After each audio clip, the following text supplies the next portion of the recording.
Genç Bakış programından merhaba değerli izleyiciler. Yeni bir programla karşınızdayız. Bu hafta Van'dayız. Burada bir gençlik konseri var. Biz de gençlere bu etkinlikle ilgili ne düşündüklerini, süreçten ne beklediklerini ve Kürt Halk Önderi Abdullah Öcalan'ın statüsünün önemini soracağız. Şimdi gelin hep birlikte programımıza başlayalım.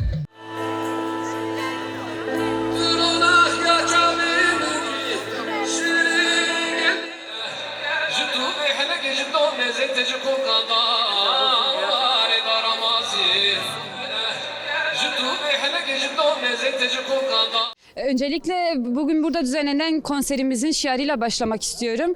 Hani şiarda da geçtiği gibi Demdema Guhartine Cuanji Herdem Peşenge. Bu şiar doğrultusunda bugün Van Kent Meydanı'nda bir şölen gerçekleştireceğiz. Ve bu şölenimizde açıkçası hem şiarımızda da belirtildiği gibi bir ölçü, bir perspektif noktasını da barındırıyor kendi içinde. Çünkü gençlerin yani yaşamın her alanında gençliğin bir ölçü, bir öncülük yaptığının farkındayız. Bunun farkındalığını oluşturuyoruz. Yani özellikle bu süreçlerde gençliğin daha aktif rol oynaması, sürece daha aktif katılması yönünden gençliğin öncülüğünü yerine getirmesi gerekiyor. Bu konser de bir noktada hem süreç için bize bir perspektif kazandıracak. Ondan dolayı şiarımızda belirttiğimiz gibi tekrardan diyoruz ki Demdema Guhartine'ye ucuvan ciherden peşenge. Evet. Şimdi peki şunu da sormak istiyorum. Gençlik toplumda, demokratik yaşamda nasıl bir öneme sahiptir gençlik? Öncelikle gençlik dediğimizde gençliğin tanımında barındırdığı bir anlam vardır. Yani gençlik dinamiktir, yani pozitiftir, süreci evritip çevirtebiliyor, yaşamda öncü olabiliyor, dinamizmdir aynı zamanda gençlik. Hal böyleyken de yani bu süreçte gençliğin kendi barındırdığı tanımsal kimliğinden kaynaklı yaşamın her alanında yön verebilecek, bakış açısı kazandırabilecek bir noktaya sahiptir yani. Demokratik toplum inşasında gençlik öncü rolünü nasıl oynayabilir? Özellikle mesela üniversiteler üzerinden de konuşabilirim. Ben kendim üniversite öğrencisiyim. Üniversitelerin kampüslerden uzak tutulması, toplumdan koparılması, yani bunların hepsi üniversitenin liberalleşmesine sebebiyet veriyor. Biz de bu noktada her ne kadar üniversiteler toplumdan uzaklaşsa dahi öncü gençlik dediğimiz, aydın gençlik dediğimiz kesimin toplumla daha çok harmanlandırarak toplumla beraber yeni bir değişim ve dönüşüme adım atmasını sağlayaraktan sürece yön verebilir. Yani biz her ne kadar halkla harmanlanırsak o temelde de bir beraberlik, bir yol yürüyebiliriz. Evet. Peki son olarak gençlik rolünü oynarsa nasıl bir tablo göreceğiz? Ne göreceğiz? Öncelikle yani sadece hani deniliyor ya tarih günümüzde biz tarihin başlangıcında gizliyiz. Gençlik için de bu böyledir yani. Baktığımızda 60'larda sonralarında gençlik her zaman toplumu değiştiren bir yapıda ve bu noktada da biz şu an için de eğer gençlik rolünü oynarsam hem durulan süreci tekrar canlandırabilir. Süreçte bir akışkan olmak yerine dalgalandıran, güç veren bir deniz misali yani bu noktaya gelebilir. Onun için gençliğin rolünü oynaması süreç açısından da olumlu etkileri olacaktır. Peki süreç niye yürümüyor? Süreç şu an neden durdu? Neden ilerlemiyor? Yani açıkçası bunu da belirtmek belki iyi olur. Hani şu an sizin de göreviniz olduğu gibi basının süreç noktasındaki etkileri de çok yüksektir. Her ne kadar mesela buradaki basın bir şeyleri yönlendirip ya da somutunda gösterebiliyorsa aynı temelde Türkiye basını da bu temelde görevini oynadığında süreç hakkında belki biz daha somut şeyler öğrenebiliriz. Halkın nabzını ölçmek, halka doğru perspektif vermek, halkı yönlendirmek bunların hepsi basının bir görevidir. Yani bu nerede Türkiye'nin her yerinde aslında basını doğru temelde yönlendirdiğimizde süreç hakkındaki gelişmeleri de doğru kavrarız. Yani eğer sürecin durulması ya da ilerlememesi bir noktadan da halkı buna hazırlamamaktan doğru geldiğini düşünüyoruz. Halkın nabzını biz doğru temelde hazırladığımızda biz zemini de hazırlamış oluyoruz. Peki son olarak sizce Kürt Halk Önderi Abdullah Öcalan'ın statüsünün belirlenmesinin önemi nedir? Bunu nasıl görüyorsun? Yani bir genç kadın olarak da bunu belirtebilirim. Kürt Halk Önderi Abdullah Öcalan'ın statüsü genç kadının ve gençlerin de statüsüdür. Kürt Halk Önderi Abdullah Öcalan'ın statüsünün sağlanması aynı zamanda genç kadının statüsünü de sağlar, gençliğin statüsünü de sağlar. Bu temelde toplumun da statüsünü sağlar. Şu an eğer Kürt Halk Önderi Abdullah Öcalan'ın statüsü sağlanmasa toplumun da belli bir statüsü olmaz ve bir kendi şahsımızda genç kadının da belli bir statüsü olmaz. Ondan kaynaklı yani bizlerin de statüsü Kürt Halk Önderi Abdullah Öcalan'ın statüsüyle eşdeğer orantılıdır.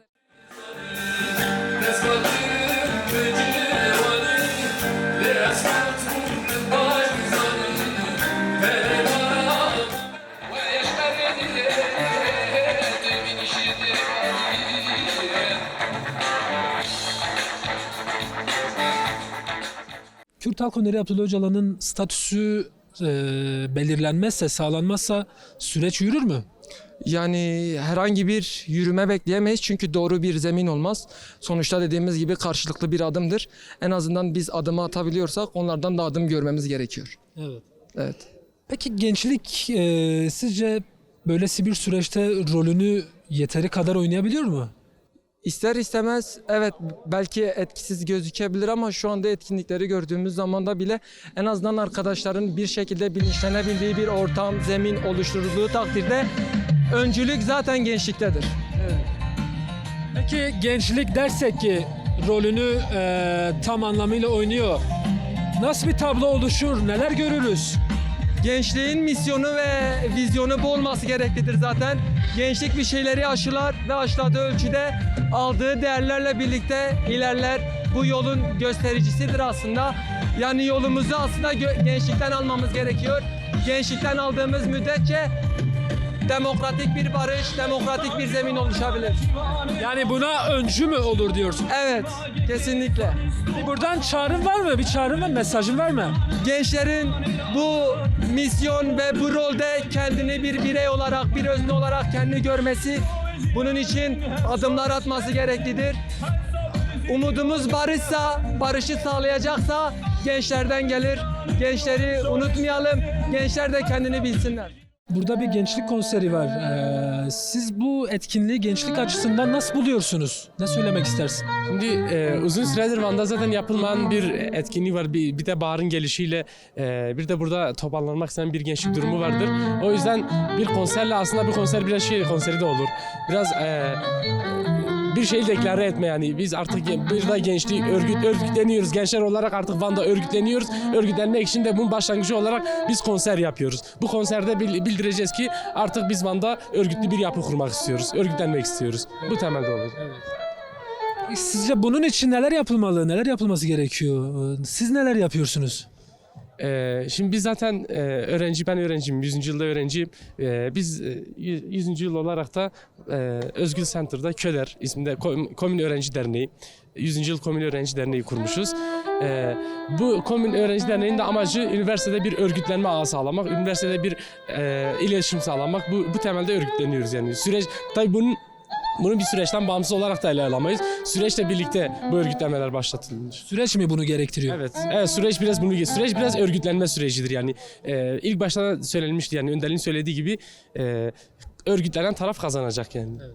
Bu yüzden bize örgütlenme ihtiyacı duyuyoruz. Yani. Peki sizce gençliğin toplumlarda, işte demokratik yaşamda önemi nedir? Nasıl bir öneme sahiptir?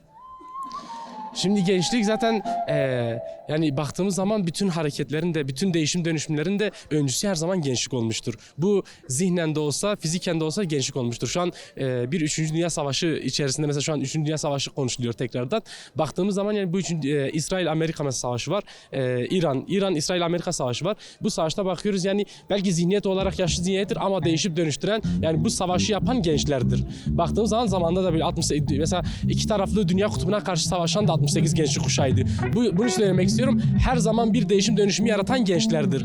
Ama gençlik mesela 68 gençlik kuşağı da ilk Kürt Özgürlük Hareketi kurulduğu dönemlerde biraz gençlik kendinden doğru yapıyordu. Kendinden doğru yaptığı zaman ne kadar iyi bir değişim dönüşümü yarattığını görebiliyoruz. Ama bir yaşlı tarafından yapıldığı zaman da ne kadar kötü bir şeye 3. Dünya Savaşı'na evrildiğini görebiliyoruz yani. Bu yüzden mesela toplumun değişim gücü her zaman gençliktedir. Bu yüzden gençlik ne kadar bugün kendini değiştirirse biz o kadar toplum olarak var olabiliyoruz. Şimdi o noktada gençlik demokratik toplum inşasında nasıl öncü olabilir? Tabii sürecin kalıcılaşması için, yani barışın olması için gençlik nasıl bir rol oynayabilir? Yani ne düşünüyorsun? Şimdi belki biraz daha gündem oldu Rojava'da Haseki durumu. Mesela Haseki'ye 4 gün üst üste Arapça tabela asmaya çalıştı. Ama oradaki toplum örgütlü olduğu için 4 gün boyunca da o tabelayı indirdiler, kabul etmediler. Bu şey anlamına gelirdi. Ya HTŞ ya Suriye, yeni kurulan Suriye hükümeti Haseki'den çekilecekti ya da mesela Kürtçe tabelayı kabul edip orada kalacaktı. Ve bu yüzden mesela Kürtçe tabelayı kabul ettiler. Bu bizim için de geçerlidir. Biz burada ne kadar örgütlü bir güç haline getirirsek, ne kadar mesela bu gücü kalıcı olarak kurabilirsek o kadar süreç bozulamaz. Biz burada güçlü olduğumuzu herkese gösterdiğimiz zaman yani bu süreci kimse bozamayacak yani. Bozduğu zaman iki tarafın da zararlı çıkacağını görür. Bu yüzden yani bize bağlıdır. Biz ne kadar güçlüysek süreç o kadar ilerler. Sürecin tıkandığı yönünde ciddi tartışmalar yürütülüyor. Doğrudur. Sizce süreç neden durdu, dondu, ilerlemiyor? Şimdi baktığımız zaman yani biz Kürtler olarak Kürt Özgürlük Hareketi de üzerine düşen bütün adımları yaptı yani. Artık yani biraz devlete kalmış durumdadır yani. Devlet artık adım atması gerekiyor. Bizim de yani belki kendilerine göre hassasiyetleri vardır, işte sürekli bahane ettikleri şeyler. Yok silah bırakılmamış, yok hala mağaralar tartışılıyor. Bu sorundur yani. Bakıyor yani baktığımız zaman bugüne kadar süren bir savaş durumu vardı. Ama silahını bırakıp gelip zindana girmezler. Hiçbiri kabul etmez. Bu yüzden mesela şeye bağlıdır. Biraz Türk devletinin o adım atmasına bağlıdır. Hukuken bunu sağladığı zaman gelişler tabii ki olur. Ama belki mesela kendi yaşlarından, çünkü mesela baktığımız zaman 50 yıldır mesela Türk devletinin bir Türk halkını yönlendirme biçimi vardır. Nedir işte 50 yıldır işte bizi bölmeye çalışıyorlar konseptiyle. Özel savaş konseptleriyle işte halkı bu şekilde açlığa mahkum bırakıyor. Yani diyor ki birileri geliyor bizim ülkemizi bölecek. Bu yüzden mesela biz açlığa dağılmak zorundayız. Yani yani patates, soğan yiyeceğiz ama ülkemizin bölünmesine izin vermeyeceğiz. Bu temelle oluşturmuş. Hatta mesela 2019'da hatırlarsınız işte İçişleri Bakanlığı'nın bir söylemleri vardı. 7 kişi kalmışlar. Şimdi mesela böyle söylemler olduğu zaman ama şu anda da ne yapılıyor? Şu anda bir süreç başlatılıyor. Şimdi Türk halkı da düşünüyor yani bu zamana kadar beni açlığa mahkum ettin. Dedim bu kadar bitirdik. Bu sorun çözülecek. Ama şu an bakıyorsunuz da masaya oturuyorsun. Bu yüzden mesela hassasiyetleri de vardır, olabilir. Ama şey noktasında yani biraz bu durum Türk devletine kalmış bir durumdur. Yani devletin kendisine kalmış bir. Bana göre devletin kendisine kalmış bir durumdur. Onlar değiştirip dönüştürdüğü temelde halkın da değiştirebilir yani. Halk bu yüzden adımı kabul eder. Teşekkür ederim.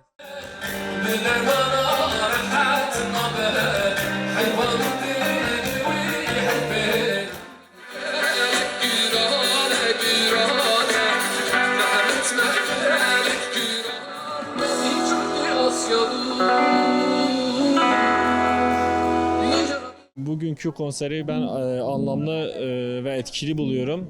Bugün burada Van gençleri hep birazdan bir sesle bu başlayan demokratik toplum ve barış sürecinin tıkanıklığının giderilmesine yönelik irade belirtiyoruz burada. Yani Süreç niye tıkandı?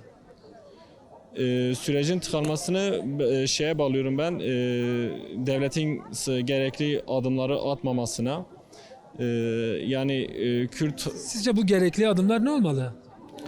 gerekli adımlar aylardır tartışılıyor. Artık sürecin bir önderliğin bir statüsüne kavuşması gerekiyor.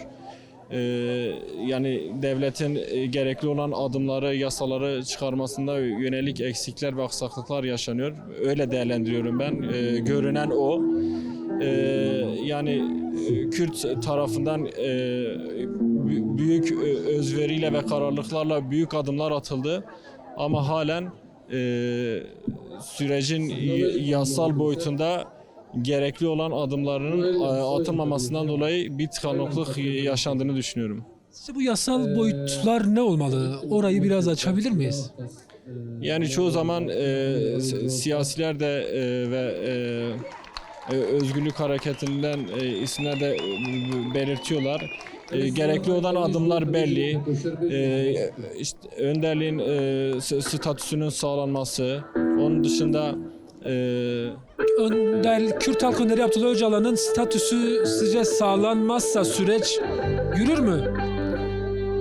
Yani bu sürecin selameti açısından önemli bir şey. Yani bir şeyin adı yoksa, bir statüsü yoksa, yasal bir dayanağı yoksa yürümesi eksiklikler barındırıyor içerisinde. O yüzden sürecin sağlıklı bir şekilde yürümesi için kesinlikle gerekli olan bir şey. Siz Kürt halk öneri Abdullah Öcalan'ın rolünü, gücünü, etkisini nasıl görüyorsunuz? Yani süreç başladığından beri Kürt halk önderi Sayın Abdullah Öcalan'ın süreçteki rolü, süreci tamamen özveriyle yürüten, yaşanan tıkanıkların oluşmaması için büyük tarihi sorumluluklar alan bir rol üstleniyor. Ama buna karşılık da devletin aynı ölçüde kararlılıkla gerekli adımlar atması gerekiyor. Öyle değerlendiriyorum. Son olarak eklemek istediğiniz bir şey var mı? Son olarak şunu söylüyorum.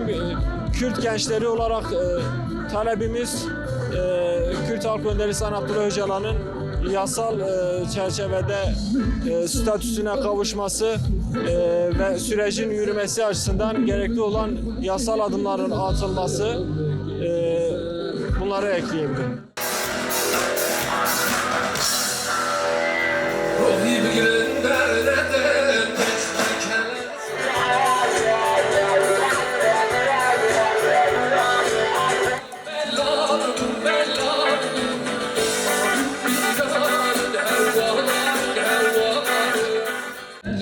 Şubat çağrısından sonra gençliğin daha çok aktif olması gereken bir süreç.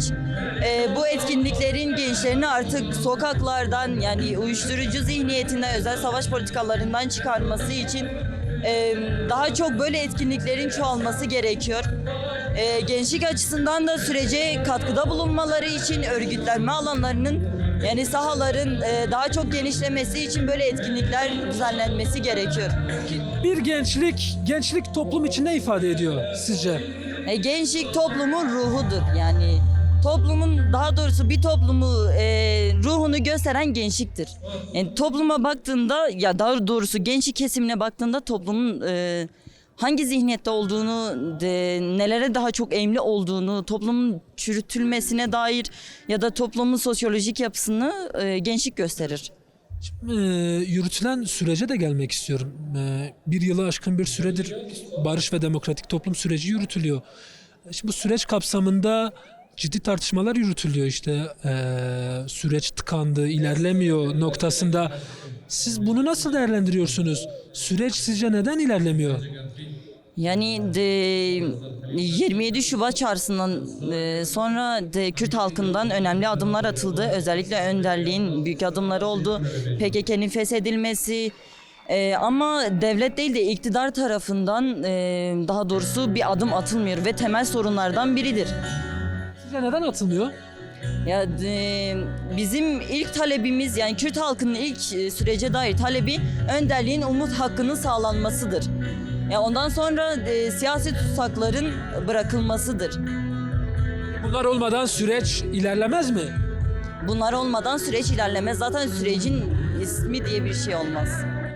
Aslında sadece konser de değil, bildiğimiz gibi yeni bir toplumsal süreçten geçiyoruz. Gençlerin bulunan her alanda kendini göstermesi gerekiyor. Bu süreçten dolayı yine bu alanları doldurmamız gerekiyor. Biz gençlik olarak yine her zaman katılımımızı sağlamaya çalışıyoruz. Evet. Siz gençliğin toplumdaki, demokratik yaşamdaki önemini nasıl buluyorsunuz? Doğrusu şöyledir. Tekrar edeceğim ama gençlik toplumun tohumu diye görüyoruz. Hani mesela burada gençlerimiz olmasa açıkçası toplumda bir ışık da göremiyoruz. Kendimize bir yol da çizemiyoruz. Herhangi bir yöntemin öncüsü olacak kişiler de gençlik olduğu için tekrar diyorum, her zaman gençlerin bu alanları doldurması gerekir. Bulunduğumuz her örgütte kendimizi, varlığımızı hissettirebileceğimiz her alanı doldurmamız gerekiyor. Tam da böylesi bir süreçte siz gençliğin rolünü tam anlamıyla oynadığını düşünüyor musunuz? Doğrusu bu süreç biraz da gençler üzerinden açılmış bir süreçtir. Çünkü daha önceki süreçlerde bildiğiniz gibi tutuklamalar olsun, 15 sene önceki süreçlerden bahsediyorum. Aslında gençler için yeni bir yoldur bu. Hani gençlerde korku da olabilir. Hani çünkü görmüşüz yani bunları. Ama şimdiki süreç bize neyi gösteriyor? Hani belki içeriden çıkan arkadaşlar da oldu. Eğer onlar bile şey veriyorsa, hani diyelim ki bizim öncümüz olmaya çalışıyorsa, gençlerin hali bu duruma öncülük etmesi gerekiyor. Hani sonuçta hani bakıyoruz, belki gençlerin de korkusu olmuştur. Hani süreç bozulur ya da tersi bir şey olur. Yine gençlere patlar, yine işte mücadele edenlere doğru tersi bir olay olur. Ama öyle düşünmemek gerekiyor çünkü bu hem o zaman biz hiçbir şey yapmayalım. İkinci olarak da eğer hani gerçekten de bu içeriden çıkan arkadaşlarımıza örnek almak gerekiyor. Eğer onlar da devam ettirebiliyorsa bizde bunun hali olması gerekiyor. Yine tekrar ediyorum kendimi ama o şekilde. Süreç dediniz. Mevcut durumda sürecin ilerlemediğine dönük tartışmalar yürütülüyor. Evet. Sizce neden süreç ilerlemiyor? Aslında ya ben kendim şahsen şöyle düşünüyorum olayı. Devlet kendine bir yol aramaya çalışıyor sürekli. Hani Kürtlerle barışmadan biz kendimize nasıl bir çıkar yol aramaya çalışırız. Bunun yolunu kovalıyor. Ama çözüm olmamış. Hiçbir zaman bir senedir çözüm olmamış. Kürtlerle barışmadan ne Türk'ü huzur içinde olmuş, ne Arap'ı, ne Fars'ı. Süreç her zaman dostluktan, barıştan yana geçmiş. Bozarlarsa biliyoruz Kürt gençliği savaşa da barışa da hazırdır. Deseler ki olmadı, tamam olmasın, yine savaşacak gençler. Sizce süreç ne gerektiriyor? Devlet hangi adımları atması lazım? Ya halkın zaten güvenceyi sağlaması için şimdi buradan kaç kişiye sorarsak soralım diyecekler, birincisi hukuksal statüyü elde etmektir. Ana dilde eğitimin, sağlığın topluma yansımasıdır. Sen ana dilde sağlık olsun. Gerek hukuksal Kürt varlığını, Kürt dilini, Kürt kültürünü, Kürt tarihini kabullenmek olsun. Bunu devletin her kurumuna iliştirmek olsun. Sen bunları sağlamadığın zaman ne bir süreç olur, ne bir barış olur. Aynı yerde devam ederiz, kavga da bitmez, savaş da devam eder. Ama gençler istemiyor. Gençler hepsi burada toplanmış. Hepsi de barışı ister, barışın güvercinidir hepsi. Peki son olarak Kürt Halk Önderi Abdullah Öcalan'ın statüsünün önemi nedir? Kürt Halk Önderi Abdullah Öcalan'ın statüsü sağlanmadan süreç ilerler mi? Ya tabii ki mesela Kürt gençliğine baktığın zaman Sayın Abdullah Öcalan'ı önderi olarak görüyor. Sen Abdullah Öcalan'ı Kürt halkından zaten biz kendimiz ayrı değerlendirmiyoruz. Bizim varlığımızla, kültürümüzle, tarihimizle onunla ilişkilidir. Onun tutsaklığı Kürtlerin tutsaklığıdır. Onun tecrit altına kalması Kürdistan halkının tecrit altına kalmasıdır. Bundan dolayı hep diyoruz Sayın Abdullah Öcalan fiziki özgürlüğü sağlanmadan Kürdistan'da ne barış olur ne özgürlük olur. Topluma da yansımaz açıkçası. Son olarak buradan gençliğe çağrım var mı? Gençliğe ben her zaman inanıyorum. Bulunduğumuz tüm alanları dolduralım, örgütlenmemize devam edelim. Çünkü eğer büyük şeyler istiyorsak bunlar küçük adımlardan geçiyor. Bunu tekrarlamak istiyorum.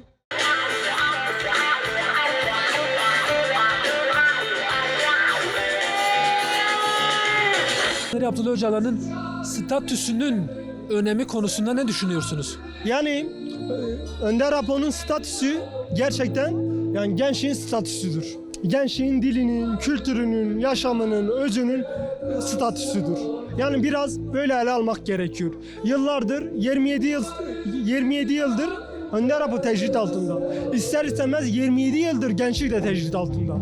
Yani en son 27 Şubat çağrısıyla Önder Apo'nun attığı güçlü bir adım vardı ve bu güçlü adıma gerçekten gençlik her ne kadar geç kalsa da sonunda yetişebildi yani. Sonunda cevap olabileceğini dile getirdi yani.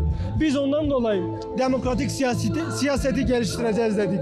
Ondan dolayı pratik politikanın öncülüğünü bizler yapacağız dedik.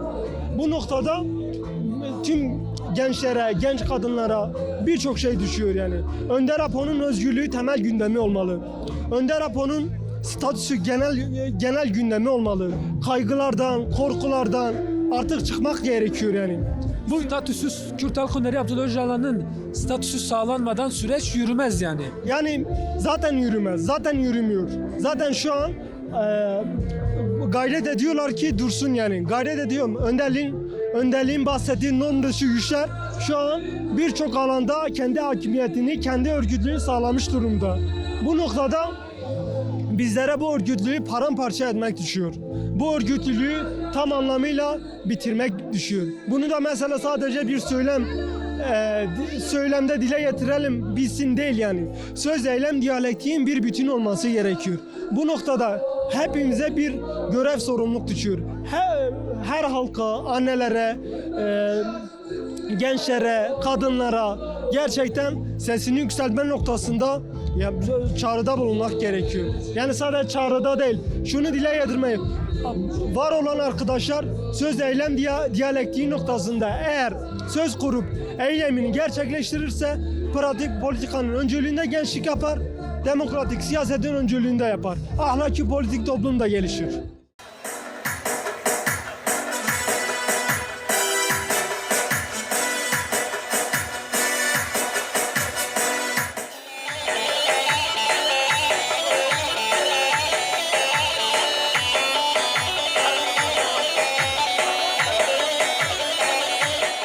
Evet değerli izleyiciler, Genç Bakış programımızın sonuna geldik. Haftaya başka bir programda görüşmek dileğiyle. Hoşça kalın.